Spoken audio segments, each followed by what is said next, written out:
Welcome to FedScoop TV. I'm Billy Mitchell. Today we're here at the Digital Nation Summit sponsored by SAP, and I'm speaking with Lillian Chang, the Senior Director of SAP's NS2 Cloud Go-to-Market. Lillian, how are you doing today? I'm doing great. How are you, Billy? Doing fantastic. It's great to be able to talk to you today a little bit about the progress that the federal government is making around its move to digital.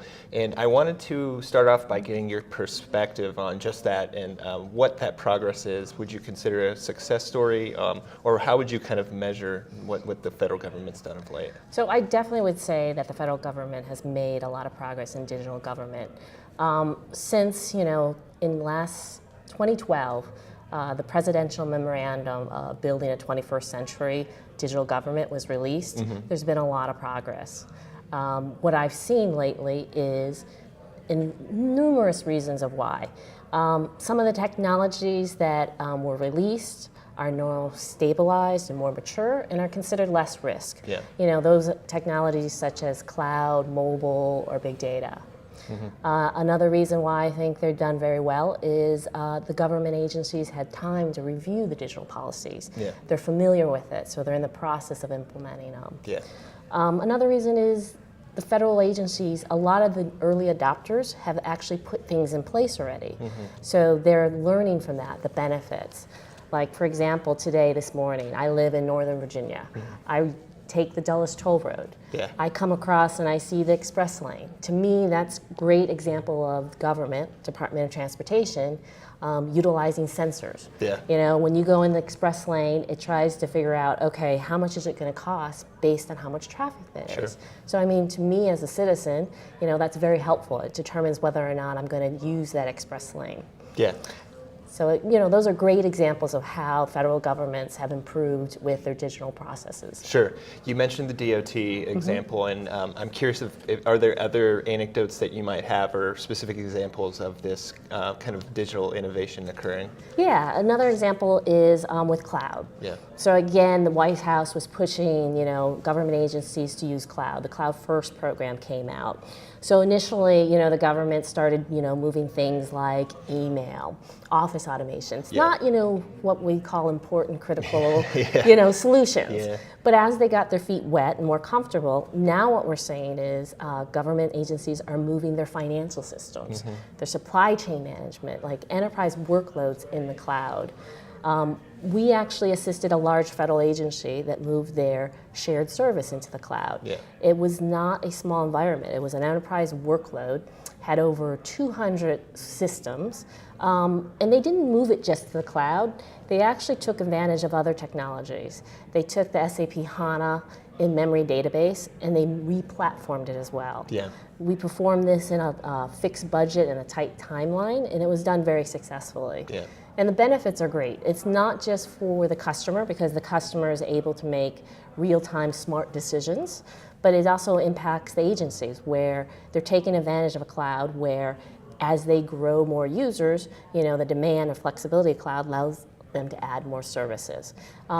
So it's cost savings, it's time saving, it's a beneficial for everyone, and that's mm-hmm. a great example of them leading the trends of loading enterprise mission critical applications in the cloud. Yeah, you began to touch on the technology side of it there, and I'm just curious as emerging technologies right. emerge, for lack of a better way to put it. What are those, and how are they kind of helping propel the state of digital government forward? Right. So we talked about cloud. Those are one of the earlier technologies. There's also mobile apps that that government agencies take, analytics as well. I'm seeing the newer emerging technologies are more around like Internet of Things. Mm-hmm. We're seeing that militaries are using drones to go out and do reconnaissance. They're taking that data from the drone and analyzing yeah. it. Civilian agencies are doing it as well in disaster areas. If there's a fire and it's too unsafe for an individual to go out, they'll send out a drone, they'll collect the data and analyze it. Yeah. So Internet of Things is one area. Machine learning, artificial intelligence, of course, yeah. Doing fraud detection. That's really important for the agencies with collecting tax revenue, or even like the health agencies doing Medicare, Medicaid. Mm-hmm. They want to be able to find, what are the false claims out there and save billions of dollars of misspent money for those false claims. Yeah. So those are some of the newer emerging technologies, as well as there is blockchain. Blockchain has been a buzz. It's not new, but I think it's newer to use in commercial. I mean, everybody's heard about Bitcoins and how it operates. I think what government agencies are trying to do is try to figure out how can they take advantage of that architecture. Yeah. How do I make secure transactions without a middleman? How do I help reduce that cost? So those are some of the emerging technologies I think that government agencies are trying to take advantage of. Yeah, that sounds great. And then kind of closing out, it's been a long time coming that government's moved in this digital path, but it's still not there yet, and there's of course going to remain to be challenges along the way.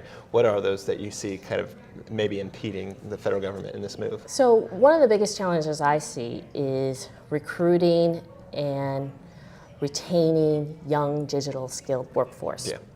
Yeah. Upcoming in our current workforce, there's going to be people retiring, and they're going to have to hire new millennials, right? And I see a trend where these younger generations, they want to work with the high technology firms, right? Everyone wants to go to the newest, latest place, Google, Facebook, So the federal agencies are going to have to focus on how do I recruit those talented, digital skilled people, and as well, how do I retain them? How do I keep making sure that they're trained on the latest skills? I really think that's a challenge that the federal agencies have to think about.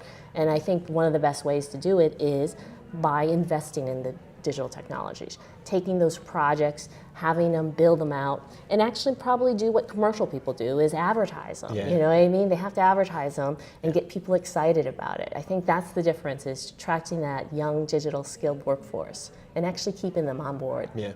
Well, Lillian, that's all I have for you. I appreciate so much you joining us today. Okay, great. Thank you. Thank you. I'm Billy Mitchell with FedScoop TV. Thank you for watching.